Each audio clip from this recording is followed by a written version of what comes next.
Halo, pada hari ini kami akan mempresentasikan tentang inti atom dan radioaktivitas. Sebelum kita memulai, kita ingin memperkenalkan terlebih dahulu. Kami dari kelompok 2 dan nama saya Marcelo Salano Aurelio. Nama saya Rachel. Nama saya Jeremia. Nama saya Yona. Nama saya Vincent. Selamat menyaksikan. Pertama adalah daftar isi. Yang pertama adalah tentang teori atom, kedua adalah karakteristik inti atom, 3 sinar radioaktif, 4 itu peluruhan inti atom, 5 adalah cara kerja pencacah Geiger, dan 6 adalah tentang lembaga Batan. Teori atom Thomson, Rutherford, dan Niels Bohr. Teori atom Thomson tahun 1909. Jadi teori atom Thomson ini adalah atom terdiri dari bola bermuatan positif dan elektron tertanam di dalamnya. Di samping itu ia berpendapat bahwa atom bermuatan netral karena memiliki muatan negatif dan positif dalam besaran yang sama, seperti kismis. Teori atom Rutherford. Dalam teori ini, Rutherford mengatakan bahwa atom memiliki sebuah inti pusat atau sering disebut nukleus dengan dikelilingi awan elektron bermuatan negatif. Teori atom Niels Bohr memperkenalkan model atom Bohr pada tahun 1913 dengan menggambarkan atom sebagai sebuah inti kecil bermuatan positif dikelilingi elektron yang bergerak dalam orbit sirkuler, di mana orbit sirkuler tersebut juga mengelilingi intinya. Sinar-sinar radioaktif beserta pemanfaatan dan bahayanya. Radioaktif merupakan unsur yang secara tiba-tiba memancarkan radiasi. Unsur-unsur ini seringkali memiliki nomor atom di atas 83, contohnya adalah uranium dengan nomor atom 92. Jenis sinar radioaktif. Yang pertama adalah sinar alfa. Sinar alfa tersusun atas inti helium yang di dalamnya mengandung 2 proton dan 2 neutron. Ini ditemukan pada tahun 1903 oleh Ernest Rutherford. Muatannya positif, daya ionisasinya tinggi, dan daya tembusnya kecil. Sinar beta. Sinar beta tersusun atas elektron-elektron yang geraknya cepat. Ditemukan pada tahun 1903, muatannya negatif, daya tembus lebih besar dibanding sinar alfa, dan bisa mengionkan benda-benda yang dilewati. Sinar gamma. Sinar gamma adalah gelombang elektromagnetik. Ditemukan oleh Paul Ulrich Villard, tidak memiliki muatan listrik, daya tembusnya sangat besar, dan bisa mengionkan materi yang dilewati. Ini tabel perbedaan sinar-sinar radioaktif. Manfaat sinar radioaktif. Di bidang kedokteran, radioaktif bisa buat sterilisasi radiasi, terapi tumor atau kanker, dan penentuan kerapatan tulang dengan bone densitometer. Pada bidang hidrologi, dapat digunakan untuk mempelajari kecepatan aliran sungai dan menyelidiki kebocoran pipa air bawah tanah. Bidang biologis. Untuk mempelajari kesetimbangan dinamis, mempelajari reaksi pengesteran, dan mempelajari mekanisme reaksi fotosintesis. Bidang pertanian. Pemberantasan hama dengan teknik jantan mandul, pemuliaan tanaman atau pembentukan bibit unggul, dan penyimpanan makanan sehingga tidak dapat tertunas. Bidang industri. Pemeriksaan tanpa merusak, mengontrol ketebalan bahan, dan pengawetan bahan. Bahaya sinar radioaktif. Radiasi bisa mengakibatkan pada masalah kesehatan dengan membunuh sel-sel di dalam tubuh, dan jumlah serta jenis kerusakan yang diakibatkan tergantung dari dosis radiasi yang diberikan dan waktu kapan dosis tersebar. Dan ini adalah gambar yang menjelaskan efek sinar radioaktif terhadap tubuh manusia di dalam jaringan dan di luar jaringan. Karakteristik inti atom, defek massa, dan energi ikat inti. Karakteristik dari inti atom. Yang pertama, tersusun dari partikel proton dan neutron, bermuatan positif akibat adanya proton, menyusun hampir semua massa pada atom, menyusun hanya sebagian kecil volume ruang pada atom, dan dikelilingi oleh kulit atom yang berisi elektron. Karakteristik defek massa. Massa inti selalu lebih kecil daripada massa nukleon. Selisih antara massa nukleon dan massa inti disebut defek massa. Defek massa pada pembentukan nuklida X adalah sebagai berikut. Di bawah adalah rumusnya. Karakteristik energi ikat inti.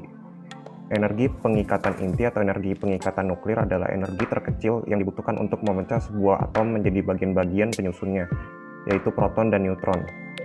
Energi ikat inti adalah energi yang diperlukan untuk memisahkan partikel-partikel pembentuk inti atom. Peluruhan inti atom, reaksi fisi, reaksi fusi, aktivitas radioaktif, waktu paruh, dan reaktor nuklir. Peluruhan unsur radioaktif atau inti atom terdiri dari 1. Peluruhan sinar alfa, peluruhan sinar beta, dan peluruhan sinar gamma. Untuk lebih jelasnya, perhatikan animasi di samping. Peluruhan sinar alfa. Suatu inti yang tidak stabil dapat meluruh menjadi inti yang lebih ringan dengan memancarkan partikel alfa atau inti atom helium. Pada peluruhan alfa terjadi pembebasan energi. Energi yang dibebaskan akan menjadi energi kinetik partikel alfa dan inti anak. Inti anak memiliki energi ikat pernukleon yang lebih tinggi dibandingkan induknya. Peluruhan sinar beta. Salah satu bentuk peluruhan sinar beta adalah peluruhan neutron. Neutron akan meluruh menjadi proton, elektron, dan antineutrino. Antineutrino merupakan partikel netral yang mempunyai energi, tapi tidak memiliki massa. Peluruhan sinar beta bertujuan agar perbandingan antara proton dan neutron di dalam inti atom menjadi seimbang sehingga inti atom tetap stabil. Ini bawah ada prosesnya. Peluruhan sinar gamma. Suatu inti atom yang berada dalam keadaan tereksitasi dapat kembali ke keadaan dasar yang lebih stabil dengan memancarkan sinar gamma. Peristiwa ini dinamakan peluruhan sinar gamma. Persamaan peluruhannya ada di bawah. Reaksi fisi. Reaksi ini adalah reaksi pembelahan inti yang menghasilkan neutron. Reaksi fusi adalah reaksi penggabungan dua atau beberapa inti ringan menjadi satu inti yang lebih berat. Reaksi fusi menghasilkan energi yang sangat besar. Ini adalah tabel beberapa perbedaan antara reaksi fusi dan reaksi fisi. Salah satunya adalah reaksi fusi merupakan kombinasi dari dua atau lebih atom untuk membuat satu atom yang besar. Sedangkan reaksi fisi merupakan pembagian dua atau lebih atom menjadi bagian yang lebih kecil. Aktivitas radioaktif. Inti atom radioaktif ada inti yang tidak stabil, yaitu secara spontan memancarkan sinar radioaktif D, E, dan J. Akibat pemancaran sinar ini menyebabkan jumlah inti makin lama makin berkurang atau meluruh. Makin baik inti atomnya, semakin tinggi aktivitas inti. Dan ini adalah rumusan persamaannya. Paruh waktu. Paruh waktu unsur radioaktif yaitu waktu yang diperlukan oleh unsur radioaktif untuk meluruh sehingga unsur radioaktif yang belum meluruh tinggal separuh dari jumlah unsur radioaktif mula-mula. Hubungan antara waktu paruh dengan tetapan peluruhan dapat ditentukan dari persamaan berikut. Jadi dia itu tidak akan habis, bisa dilihat dari gambar di samping di mana garisnya menyentuh sumbu Y tapi tidak menyentuh sumbu X. Reaktor nuklir. Reaktor nuklir adalah suatu tempat atau perangkat yang digunakan untuk membuat, mengatur, dan menjaga kesinambungan reaksi berantai pada laju yang tetap. Berbeda dengan bom nuklir, yang reaksi berantainya terjadi pada orde pecahan detik dan tidak terkontrol. Contoh reaktor nuklir itu ada di Okuma, Fukushima, Jepang. Cara kerja pencacah Geiger-Müller. Prinsip kerja detektor Geiger-Müller adalah memanfaatkan adanya proses ionisasi sekunder yang berasal dari ionisasi primer akibat interaksi zarah radiasi dengan medium gasisian detektor setelah diberi beda potensial tertentu. Ini adalah gambar pencacah Geiger-Müller. Jika dilihat pada toko online seperti Tokopedia, pencacah Geiger-Müller dapat mencapai harga Rp1,5 juta. Pada toko online lain seperti Amazon, pencacah Geiger-Müller dapat mencapai harga $289 US. Fungsi dan peranan Lembaga Batan dan Perkembangan Pemanfaatan Bahan-bahan Radioaktif di Indonesia. Profil Batan didirikan pada tanggal 5 Desember 1958. Dasar hukumnya UU Nomor 10 Tahun 1997. Bidang tugas penelitian, pengembangan, dan pemanfaatan tenaga nuklir. Slogannya terwujudnya Indonesia maju yang berdaulat, mandiri, dan berkepribadian berlandaskan gotong royong. Mereka dalam foto tersebut merupakan tokoh-tokoh dalam Batan. Alamat kantor pusatnya itu ada di Jalan Kuningan Barat, Mampang, Perapatan, Jakarta 12710. Tugas pokok Batan sesuai dengan Peraturan Presiden Nomor 46 Tahun 2013 adalah melaksanakan tugas pemerintahan di bidang penelitian, pengembangan, dan pendayagunaan ilmu pengetahuan dan teknologi nuklir sesuai dengan ketentuan peraturan perundang-undangan.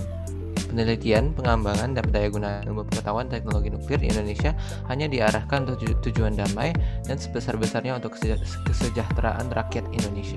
Fungsi Batan antara lain adalah 1.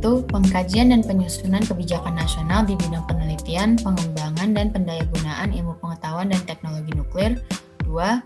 Koordinasi kegiatan fungsional dalam pelaksanaan tugas Batan. Dan 3. Pelaksanaan penelitian, pengembangan, dan pendayagunaan ilmu pengetahuan dan teknologi nuklir. Ini adalah gambar fasilitas Batan. Oke, jadi kesimpulannya adalah secara umum, radioaktif dapat didefinisikan sebagai pemancaran sinar radioaktif secara spontan oleh inti tak stabil supaya menjadi stabil. Sinar radioaktif sendiri terbagi menjadi 3, yaitu sinar alfa, beta, dan gamma. Inti atom adalah pusat atom yang terdiri dari proton dan neutron, dikelilingi oleh awan elektron. Berikut adalah daftar pustakanya. Terima kasih telah memperhatikan presentasi kami. Mohon maaf jika ada kesalahan maupun kekurangan. Terima kasih. Sampai jumpa.